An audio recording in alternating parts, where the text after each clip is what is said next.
La Bissa aura bel et bien lieu cette année.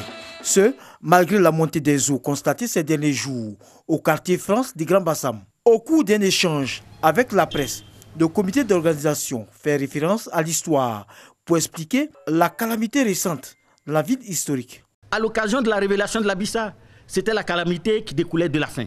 Aujourd'hui, en 2019, c'est une calamité qui découle de la montée des eaux. Et le remède que nos ancêtres ont eu pour se préserver, pour se prémunir de cela, c'est le même remède que nous allons utiliser. Le conférencier rassure donc avant de dévoiler la nouvelle date de la Bissa.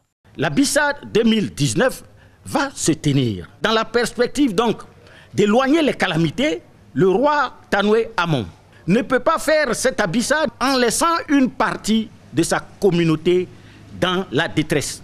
Du 17 novembre au 1er décembre, permet donc au peuple Nzema de faire la fête dans la quiétude avec l'ensemble de la communauté, avec l'ensemble des membres de la communauté du peuple Nzema.